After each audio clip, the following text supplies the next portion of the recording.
welcome back today to Craft, Create, and Bake. I hope you all are having a wonderfully fantastic day, and if not, I hope my videos can make your day a little bit brighter. Today we are going to be filming a leopard gecko care guide, and I have a couple pets. I'll let you in the secret right now. I have a leopard gecko. My dog is sitting over here off to the side, very interested in the fact that I have him sitting on my lap. I'll show him to you guys in a second. But yeah, I am super excited to show you guys all about leopard geckos and their care. If you'd like to see another video about what you need for your first leopard gecko, go ahead and comment down below.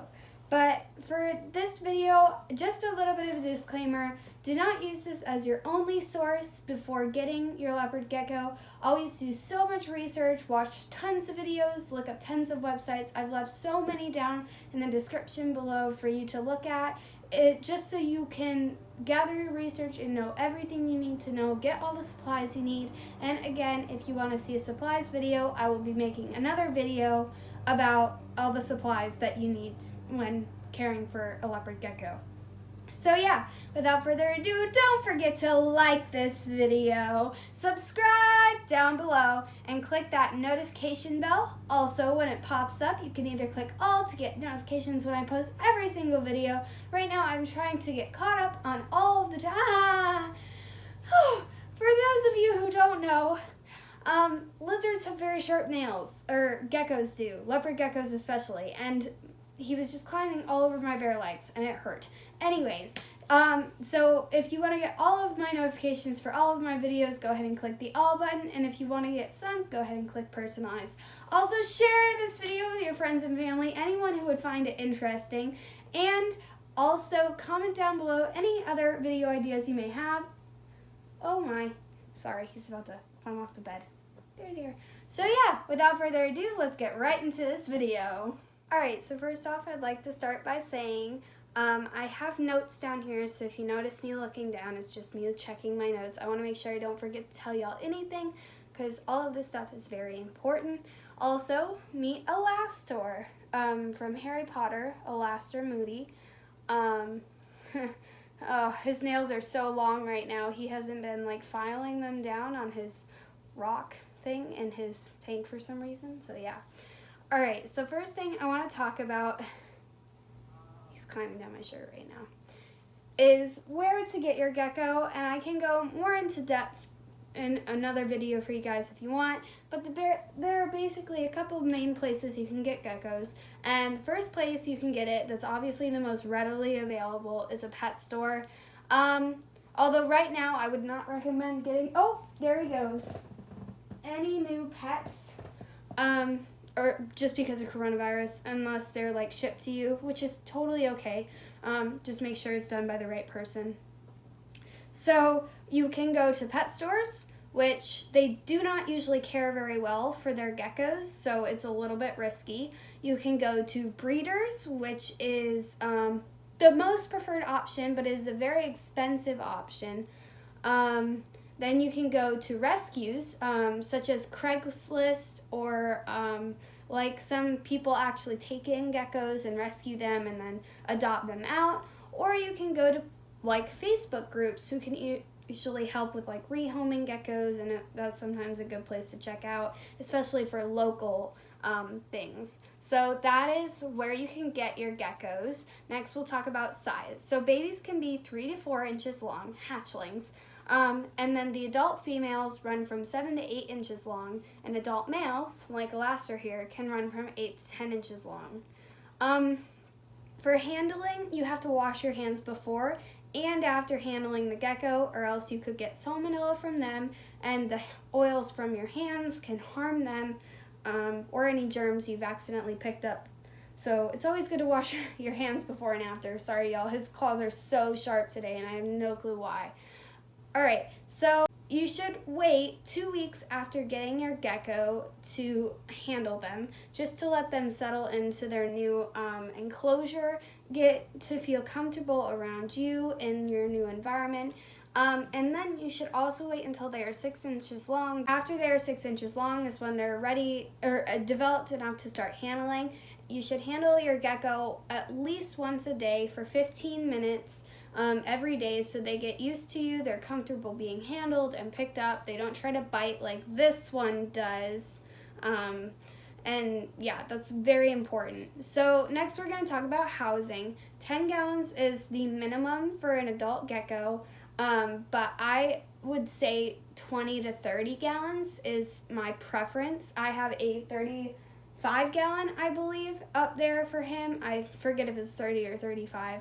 But I do like him having a little bit more space. You don't want it too big because then they can't find their food, or go to the places they need to be to shed, which is important. So yeah, I'd say definitely 20 gallons minimum for an adult gecko. Now for babies, a 10-gallon breeder or maybe even a 5-gallon could probably work pretty well, but definitely for adults, I'd go 20 to 30, maybe 40, but probably nothing past that, or else they won't be thriving very much. So it can be a plastic tub. I would not recommend, I definitely recommend a glass tank. Usually if you can't afford one, it's not the best idea to be looking after a gecko. I also want to say that it has to be at least a foot tall, because these guys do like to climb just a little bit. They are preferred ground dwellers, but they do also like to get up a little bit. Mine really likes to climb. Mine's like 1.5 feet tall too, so he has room to climb. And you have to have a humid hide. Hides are really important for them. They like to hide because they are, prey. So they like to hide, so you have to have at least 2 hides in the tank. I have a humid hide, which is where he goes when he has to shed. I have a cool hide, and I have a warm hide. The warm hide is on top of his heating source, which I will talk about next. But yeah, the humid hides and all the hides are very important. So next I'm going to talk about heating and lighting. Lighting can be used, but it's not necessary. I have tried using so many different types of lighting. He hates them. He's just always so dreary and non-active when he has lighting. He is in my bedroom, so he has a day and nighttime cycle. I have windows here that he gets light from. That's his tank back there, if you guys can see it. So he does get a day and night cycle. I find that a lot of people say that they are nocturnal, but I have also heard people say that they are, I believe it's diurnal, which means they're up at sunset and sunrise. That's when they're most active. They still have slits, so I'm not entirely sure which one is true. That's just what I've learned, is that he seems to be the most active at sunset and sunrise. So I don't use lighting just because I've tried with him. I even bought him a fancy UVA light because I have seen it work really well for some leopard gecko owners. Having UVA or UVB, they just seem more active for them, but for me, he seemed less active. I tried each of the lightings for about 2 weeks, and he just wasn't as active as he normally was. So next I'm going to talk about heating. Leopard geckos need under tank heaters such as heating pads or heating tape, which I will leave links for in the description below. Any things I mention, I'll leave a little link for down below. You can get these from Petco, Amazon, any local pet store really. PetSmart too, gotta equally represent. No sponsorships for this video. I cannot stress this enough. No heat rocks. They are very old, outdated method of heating for any animal, but they actually burn the bottoms of leopard geckos before they realize that they're being burned, and so it's really, really bad for them. So do not use heating rocks. So next we're going to talk about temperature. You should have 2 different sides, basically your tank split right down the middle. It doesn't matter if it's long ways or short ways, but I have mine split down the middle when you're looking at the tank from the front, just because that means I feel like he gets a little bit more room of each. Also, that's how my heating pad is shaped. So on the warm side, you want to have your heating pad, and then on the cool side, you just have nothing, no lighting or anything. It's just like you can have lighting covering the entire tank if you want, just make sure it's dim. But yeah, so you want to have a cool side, and the cool side should range from 80 to 82 degrees, and then the warm side should range from 85 to 90 degrees. with a lower humidity, not quite desert. There are a lot of thermometers that'll tell you desert. You want it kind of in between desert and tropical. And then you want it no lower than 70 degrees at night. So next, I'm going to talk about something very controversial, and that is substrate. Substrate is a highly controversial idea, I guess, in the pet world. There are so many bedding options, so many that might work for you, so many that might not. For me, I have tried 3 or 4. I can't remember how many I've tried for him. I've had him for over a year now. Bedding, yeah, the reason there is such a controversy over bedding is because of the risk of impaction, and that is when a animal eats their bedding, and then because he ate his bedding, it gets clogged in his intestines, and they wind up dying from it, which is very devastating. I actually had a bearded dragon die from impaction. He was a rescue, and I had only had him for 2 weeks, and then he passed away from impaction. So, yeah, that was very upsetting. But the original owner had kept him on sand, and some people would disagree with me, but from what I've heard, no matter what kind of sand it is, even if they say it's impaction free or whatever, don't use sand for yours. That's just my personal opinion. Do your own research. You might decide differently, but it seems to be the most risky of all of the beddings that I've seen. It has also seemed for me to have the worst effects on my animals. So I have used paper towels, which is one option, and I'll leave a link in the description below with all the other substrate options. But I have used paper towels, and that's what I used when I first got him. He had a very white, clean looking tank. Paper towels are pretty easy to change, but you have to change them very frequently, like once a week. And you should do a small cleaning once or twice a week before the entire clean of the entire tank. Then you can use Eco Earth or any coconut fiber substrate that's basically like dirt that's made out of coconuts, so that if they eat it, it doesn't impact, it breaks down just like it would if you ate coconut. So I really like Eco Earth, is what I use. His nails are so sharp. So yeah, I prefer Eco Earth. You only have to clean it, I think you have to clean it out still once or twice a week, but you don't have to do a full clean for an entire month, which is really good. I appreciate that. Here, I'm gonna put him on my head because then he can't go anywhere. There, now you guys can see him. So yeah, I like that you only have to do a full cleaning once a month. That's pretty cool. So for me personally, I prefer EcoTerra, but there are so many options that you should definitely research. I actually use a different bedding for my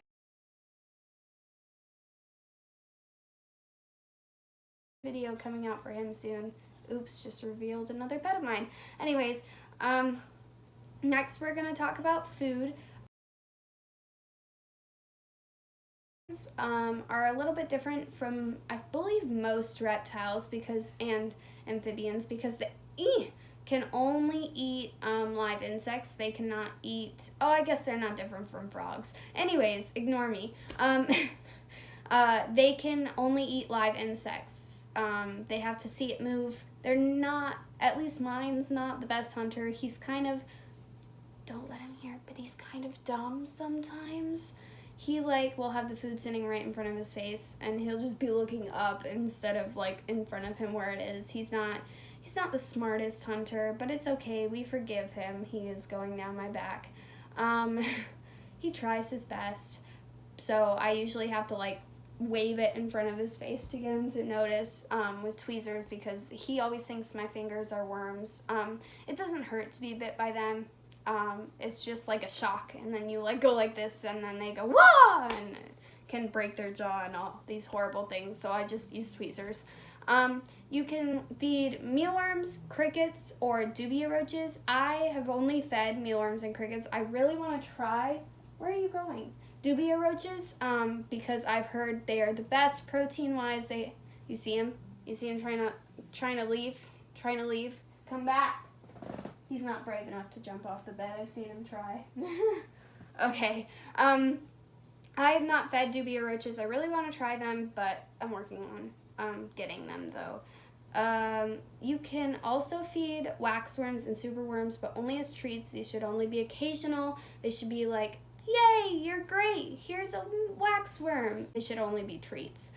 You have to gut load your insects, because if you don't, it's basically just them eating each other, and that's what you're putting into your lizard. You want your lizard to be healthy, or gecko, lizard or gecko to be healthy, or frog, or whatever you have. This goes for all insects. You have to gut load. You have to make sure they're hydrated, and you have to give them salad, and all of these. There's so many. I just give them my vegetable scraps, like if our family makes green beans one night, I give them the green bean like heads that you break off. If we have cucumber one night, then I'll give them the ends of our cucumber. I'll chop up carrots for them, because like little baby carrots are really easy to just throw in and they last for a long time. Cucumber, I already said that. Celery also works really well. That lasts pretty well. I even fed a banana peel once, and they seem to like that a lot, but you have to pull it out after a day, because obviously banana peel. But yeah, gut loading is super important. If you neglect gut loading, then your lizard will not be getting any nutrients. And you also have to dust with calcium and vitamin supplements to make sure that they are well supplemented. Oh, it just started raining. It's been sunny all day. Welcome to Texas. Anyways, so you have to dust with calcium, because geckos, especially leopard geckos, and also are very prone to what we call metabolic bone disease, and this is where their bones start to warp as they get older. And for leopard geckos, because they don't really have UVA lighting the way most lizards and other things do, you have to say hello. You have to give them calcium and vitamin supplements. And you also should do this for pretty much any animal, just to give them added calcium and vitamins. And there are also foods that you can give to crickets, like cricket powder that you can give to crickets that has calcium in it, so they can get even more calcium in their diet. So that's very important. The last thing I believe I want to talk about, oh yeah, water. Two last things. Water. They should always have a shallow dish of water. I find that my gecko does not drink water out of a dish very much, and so he's often very dehydrated. So what I started doing is I have a couple fake plants in his tank, and what I do is I spray them down with water once a day, so he licks the droplets off of the plants, and sometimes I'll spray some on his nose and he licks it off, and I just know he gets water that way, just like a light little drops on his nose. So I always know he's drinking some water. I've only ever seen him drink out of a water dish twice, and I watch him a lot, especially now that I'm on quarantine and I'm home all the time. But yeah, water is super important. Most websites just say give a water dish, but I definitely recommend spraying down the tank without getting your substrate wet, because then the humidity goes up too high, and yeah, that can be just a whole other issue. Final thing I want to talk about, and this is more just like if your lizard is going through a shed, or maybe he's got a little bit of a rough shed, because for those of you who don't know, geckos, leopard geckos, they shed all at once. Everything comes off at the same time. So if something doesn't do that, that means there's something wrong with their humidity. It's too low. You need to turn it up. Start spraying down a little bit, like every other day. Get a humidity thermometer. I forget what it's called. It's not maybe it's a hydrometer. Terminology is just over my head.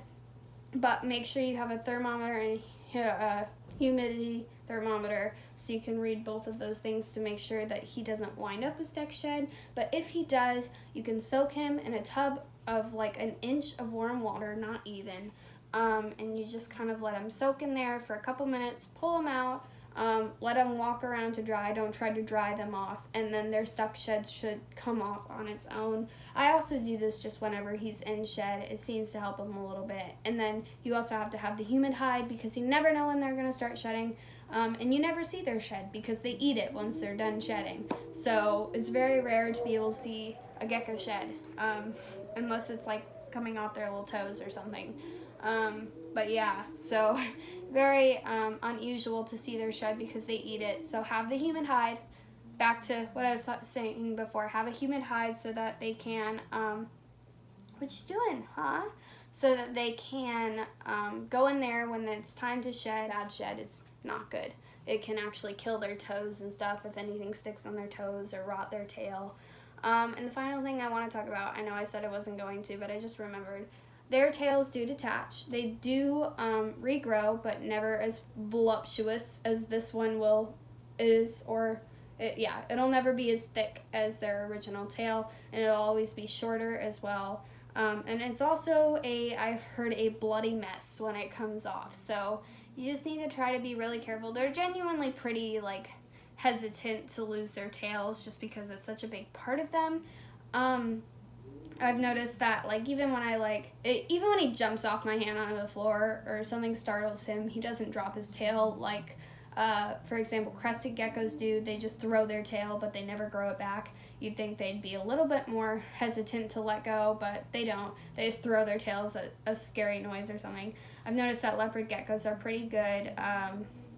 No one's ever actually grabbed his tail. I would never grab any lizard's tail because it will fall off, almost definitely, because that's the whole reason their tails do detach, is so that if something grabs their tails, they can get away still intact. So yeah, I think that is all for today's video. I'm sorry it went a little long, but I want to make sure you guys knew everything you needed to know. So I hope you are now ready for your new leopard gecko that you might be bringing into your home. I hope you are super excited. If you do get a gecko, go ahead and leave me a comment down below, or DM me on Instagram. I'd love to see pictures of your adorable little gecko. Yeah, so thank you so much for watching my video today, and I hope to see you next time on Craft, Create, and Bake. Thanks, bye! Say bye! Bye! He doesn't care.